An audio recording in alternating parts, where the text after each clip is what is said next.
नमस्कार दोस्तों, मैं हूं आपका दोस्त ओम प्रकाश उइके और आप सभी का बहुत बहुत स्वागत है आपके अपने TDL विद ओम चैनल पे।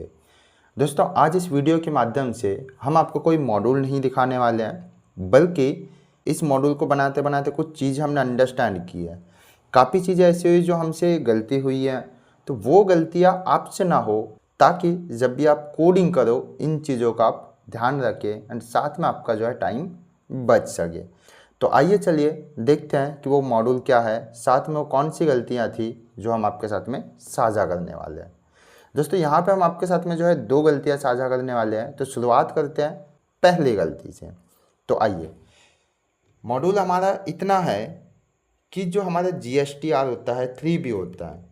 3B में से हमें जर्नल पोस्ट करनी है, जिसमें से सबसे पहले एंट्री होगा हमारा RCM का। ठीक है, अब आप यहाँ पे देख सकते हो हमारा पर्टिकुलर एक डेट है 1 मार्च से लेके 31 मार्च तक का। इन बिटवीन में हमारे पास में कुछ अमाउंट है RCM की। तो हमें क्या करना पड़ता है, टैली में बाय डिफ़ॉल्ट RCM की अगर हम एंट्री करते हैं तो हमें ये मैनुअल करना पड़ता है। बट यहाँ पे जो है हम आपको ये करके देने वाले हैं ऑटोमेट। मतलब इस मॉड्यूल पे हम जो मॉड्यूल बना रहे थे वो है RCM एंट्री को ऑटोमेट करने के लिए। इसके अलावा और भी एंट्रीज ऑटोमेट कर रहे हैं, बट पहला हमारा RCM का यहाँ पे। चलिए, तो अभी क्या होता है ना, मैं एक छोटा सा कोड चेंज करता हूँ। कोड चेंज करने के बाद में मैं आपको दिखाता हूँ, ठीक है, क्या वो गलतियाँ थी, किस तरीके की थी। Everything will be share.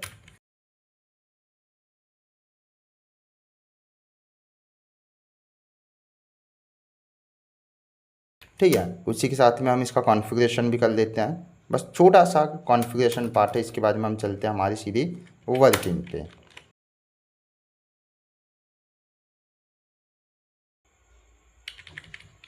Select करते हैं इसको, RCM एंट्री पोस्टेड को क्लिक करते हैं। तो जैसे हम क्लिक करते हैं, अब क्या हुआ है ना कि यहाँ पे जो है इसने एक विंडो ओपन किया है। इस विंडो पे हमें दिखा रहा है, एक प्रीव्यू दिखा रहा है। वॉच टाइप कौन सा होगा, इनपुट CGST IGST कौन सा होगा, एंड जो भी आउटपुट रहेगा वो किस पे जाएगा। साथ में हमें ये अमाउंट दिखा रहा है कि CGST इतने की पोस्ट होने वाली है, ST इतने की, एंड IGST जो है वो यहाँ पे ब्लैंक है। ठीक है, हमने क्या किया, इंटर कर दिया RCM entry generated on this date. ठीक है, अब डेट कौन सा लेता है, तो बाय डिफ़ॉल्ट ये डेट लेता है जो भी हमारा GST में करंट डेट ओपन रखते हैं, उसमें से जो टू डेट होता है एंड वाला डेट, उस डेट में जो है ये एंट्री पोस्ट कर देता है। ठीक है, हम चलते हैं यहाँ पे RCM के। आप देख सकते हो यहाँ पे भी क्या हुआ है, इनपुट CGST IGST। ठीक है, बाई में भी वही हुआ है, टू में भी क्या हुआ, RCM CGST IGST। क्लियर है, यहाँ तक तो कोई दिक्कत नहीं। तो क्या हुआ कि हमारे पास में सिर्फ 2 ही CGST IGST ही था GST R3B में, तो इसने उसी को पोस्ट किया। अब वापस आपको एक छोटा सा सेम कोड है, बट हल्का सा कुछ चेंज करके हम आपको दिखाते हैं, ताकि हम आपको पहला वो एरर दिखा पाए जहाँ पे आप स्टक हो सकते हो। ठीक है, अभी हम क्या करते हैं, जो कोड है हमारा उसको हमने कमेंट कर दिया है। ठीक है, एज कोड हमारे पास में ऊपर में भी है, जो कोड अभी था वही कोड हमारा ऊपर में भी है, सेम फंक्शन के साथ में।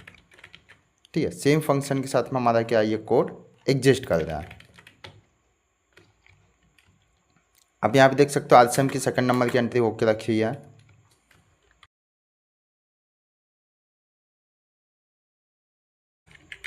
सेलेक्ट करते हैं, RCM एंट्री पोस्टेड करते हैं, इंटर करते हैं। ठीक है, RCM entry generated on this date हमें यहाँ पे दिखा दिया।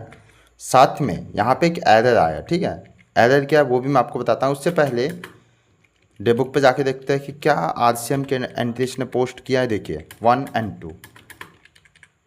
ठीक है, अभी तक का थर्ड एंट्रीज ने पोस्ट नहीं की है।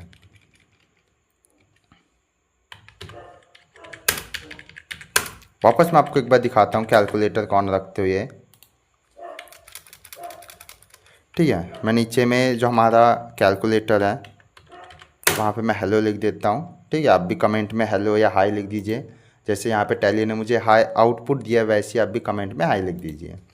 ठीक है, CGST IGST है, IGST हमारे पास में एग्जिस्ट नहीं कर रहा है। एंटर करते हैं, आप यहाँ पे देख सकते हो ये दिखा रहा, कोई दिक्कत नहीं है। साथ में आप यहाँ पे देखिए नो एंट्री इन वाउचर।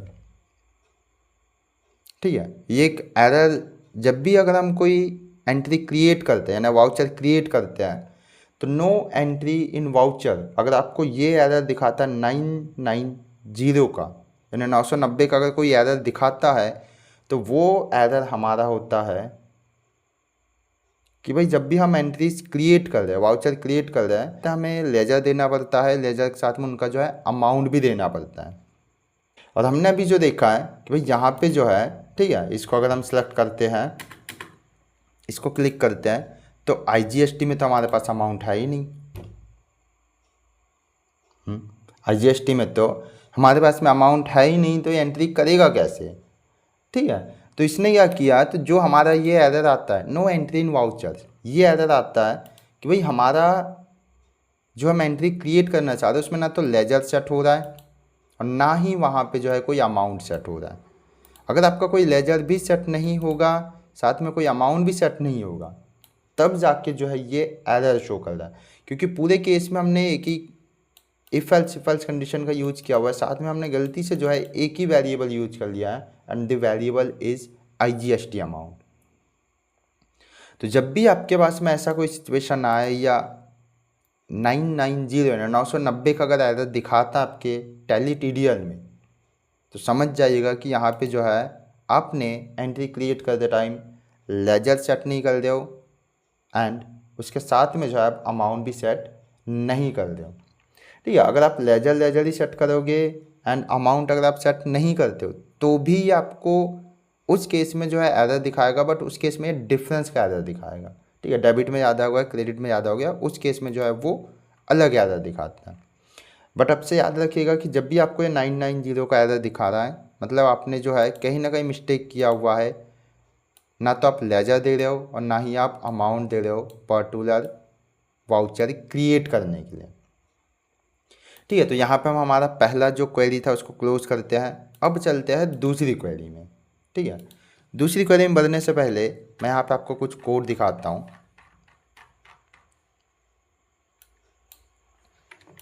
ठीक है, कोड सेम ही हमारा यहाँ पे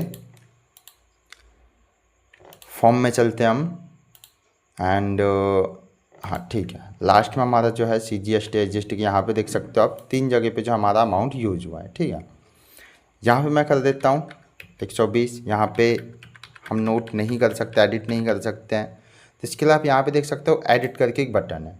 ठीक है, जब भी हम इस एडिट वाले बटन को क्लिक करते हैं हमें ये मिल जाएगा, इंटर करते हैं।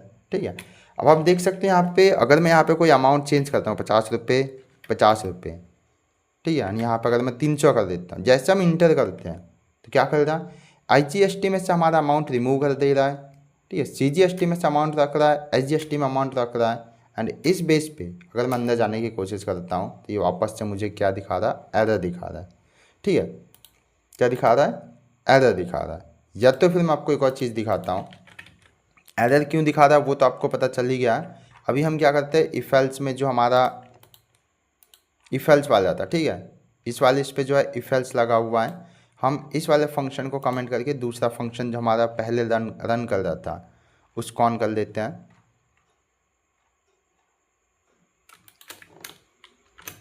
इसको हम कमेंट कर देते हैं।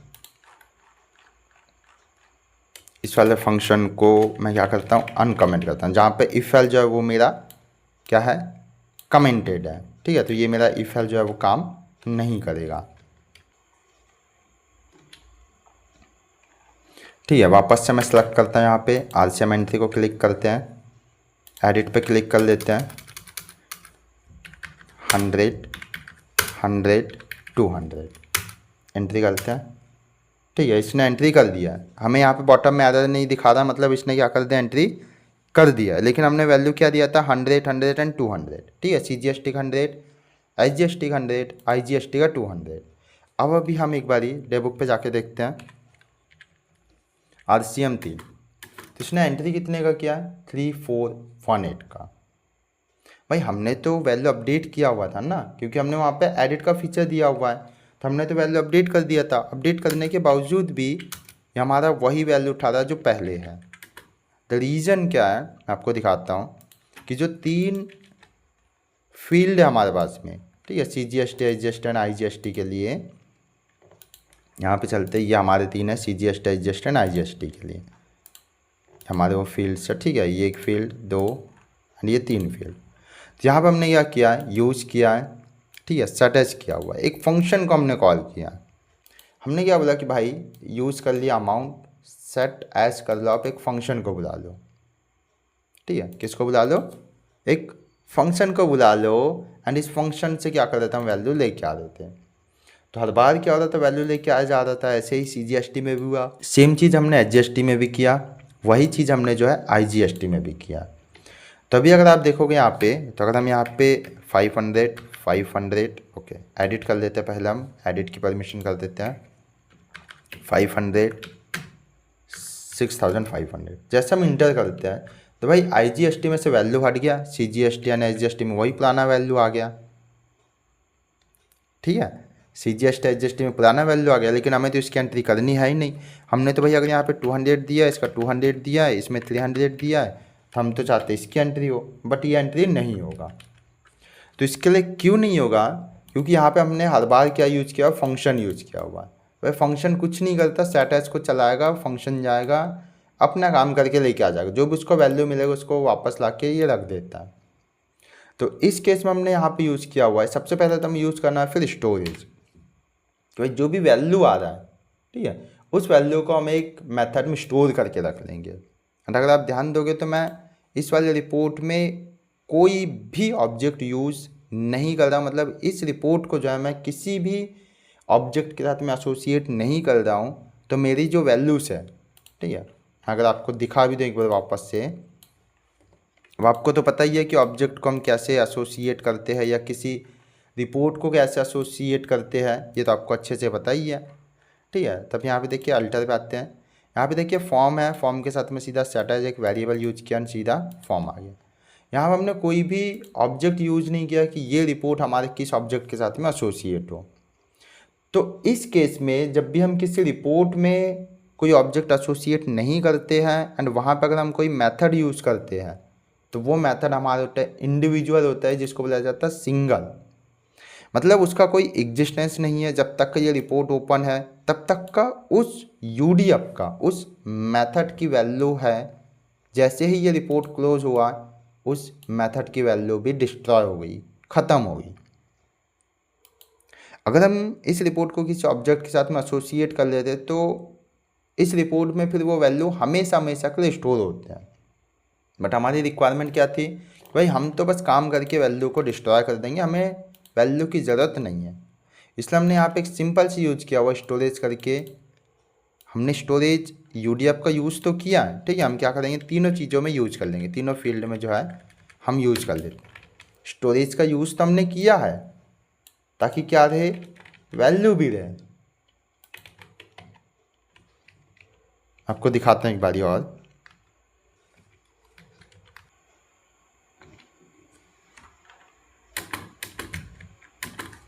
सेव करते हैं, RCM पे चलते हैं, ठीक है। एडिट की परमिशन कर देते हैं 2020-60, ठीक है। वैल्यू तो रहेगा, लेकिन वापस से सेम सिचुएशन हो जा रहा है, भाई वैल्यू हट जा रहा है। देखो वैल्यू हमने स्टोर कर दिया, बहुत अच्छी बात है, लेकिन वैल्यू हट जा रहा है। क्यों हट जा रहा है, क्योंकि यहाँ पे एक फंक्शन कॉल हो रहा है, ठीक है। अब ये जो हमने वैल्यू चेंज किया है वो इस फंक्शन के वैल्यू के हिसाब से मैच नहीं कर रहा है, इसलिए वो हमें इस ये फंक्शन हमेशा कॉल हो रहा है एंड उसकी वैल्यू हमें दिखा दे रहा है। इसके लिए सिंपल हम क्या करेंगे, यहाँ पे एक यूज करेंगे सेट एज इफ़, कि भाई अगर इस फील्ड में, इस मेथड में, इस यूडीएफ में वैल्यू अगर एम्प्टी है तो आप फंक्शन को कॉल करो। अगर एम्प्टी नहीं है तो इस मेथड में, यूडीएफ में जो भी वैल्यू है सिर्फ आप उसको दिखा दो। तो जब भी हम चेंज करते हैं तो वो वैल्यू स्टोर हो जाता है हमारा इस यूडीएफ में, इस मेथड में।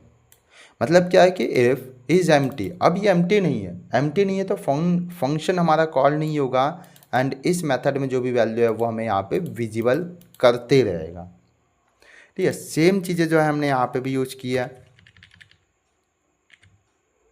ठीक है। ये हमारा सेकंड हो गया। फर्स्ट वाले इसमें दिखा देते हैं हम आपको। सेव करते हैं एक बार वापस से, हम आपको बस एक एंट्री दिखा देते हैं, उसकी एंट्री दिखा देते हैं इन द सेंस ये है कि क्या वैल्यू चेंज करने के बाद में वो चेंज हो रहा है या नहीं हो रहा है। ठीक है, हम इसको क्या करते हैं, सेलेक्ट करते हैं, RCM एंट्री पोस्ट पे क्लिक करते हैं, एडिट की परमिशन हम कर देते हैं, इसको हम करते हैं 1 to 5 एंड इसको कर देते हैं 600। ठीक है, अभी पहले इस पर चेंज हो रहा है, इसमें 1 to 5 था वो चेंज नहीं हुआ, 600 था वो चेंज नहीं हुआ। इसमें क्यों चेंज हो रहा है, क्योंकि मे बी हमने यहाँ पे कहीं पे उसका यूज़ नहीं किया है। कहाँ पे, इज दिस करेक्ट, क्योंकि यहाँ पे आप देख सकते हो सेटस का यूज़ हुआ है। सेटस को हम हटा देते हैं, बैक चलते हैं, रिफ्रेश करते एक बार वापस हमारी TDL को। रिफ्रेश करने के बाद में वापस आते हैं हम, ओ ठीक है, वापस आते हैं, सेलेक्ट करते हैं, RCM एंट्री पोस्ट को करते हैं, एडिट करते हैं। एडिट करने के बाद में हम यहाँ पे कर देते हैं इसको 165 और चलो 350 करते हैं या 385 करते हैं। ठीक है, अब आप देख सकते हो वैल्यू चेंज नहीं हुआ है। ठीक है, तो इस तरीके से हम वैल्यू को स्टोर कर सकते हैं बेस्ड ऑन आर नीडेड के हिसाब से। अभी मैं इसको एंट्री करके देख लेता हूँ, यस कर देते हैं। ठीक है, RCM entry generated on this date, back चलते हैं, डेबुक पे चलते हैं।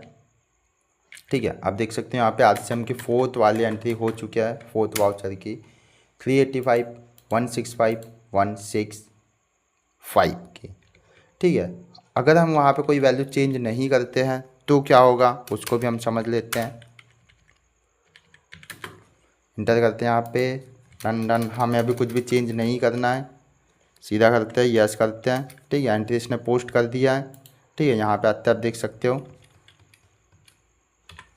डेबुक पे चलते हैं। ठीक है, RCM पहले 4 नंबर हुई था 5 हो गई। तब देख सकते हो IGST का वैल्यू नहीं था तो उसने IGST को इंटर नहीं किया, ऐड नहीं किया है। इसके अलावा जो CGST जो था उसने वैल्यू उठा लिया एंड इसने क्या कर दिया, एंट्री पोस्ट कर दिया। तो यहाँ पे हमारा कहने का तात्पर्य जो था दूसरा वाला, उसमें हमारी 2 चीज़ें थी। सबसे पहले तो कि हम इस स्टोरेज का UDF का मेथड का यूज़ हम किसी भी वैल्यू को टेम्परेरी स्टोर करने के लिए कर सकते हैं, बट शर्त यह है कि उस केस में आप उस रिपोर्ट को किसी भी ऑब्जेक्ट के साथ में एसोसिएट ना कीजिएगा। अब ऐसा नहीं कि हम यहाँ पे वेरिएबल नहीं यूज़ कर सकते थे। ठीक है, अगर हम सिस्टम वेरिएबल यूज़ करते हैं तो एक बार जो वैल्यू यहाँ पे सेट हो गया वो हमेशा वही रहता है जब तक टैली बंद नहीं होता है। तो उससे बाईपास करने के लिए हमने यहाँ पे यूज़ किया है, टेम्परेरी स्टोर करने के लिए UDF का यूज़ किया है। दूसरा, हमने यहाँ पे उसी UDF की मदद से इफ एल्स कंडीशन लगा दिया कि कब हमारा फंक्शन चले, कब हमारा जो वैल्यू हमने चेंज किया वो चले। तो इस तरीके से हमारी यहाँ पे जो है कुछ चीज़ें जो ज़रूरी होती है एज एन स्किल डेवलपमेंट के लिए, तो वो चीज़ हमने थोड़ी सी आपके साथ में यहाँ पे साझा करने की कोशिश की है। दोस्तों, अगर आपको वीडियो पसंद आए तो वीडियो को लाइक कीजिए और कमेंट करके बताइए कि आपका इसमें से कौन सा पार्ट जो है वो बेस्ट है। क्या चीज़ आपको पहले से पता थी या पता थी तो इस TDL में, इस वीडियो में आपको क्या नया मिला, आप वो भी कमेंट करके बता सकते हो। साथ साथ में अगर आपकी कोई लॉजिक समझना है आपको तो आप हमें कांटेक्ट कर सकते हो मेल के थ्रू, या तो फिर आप अपनी क्वेरी रेज कर सकते हो कमेंट बॉक्स में भी। चलिए दोस्तों, मिलते हैं नई वीडियो में नए टॉपिक के साथ में। टिल देन, जय हिंद, जय TDL।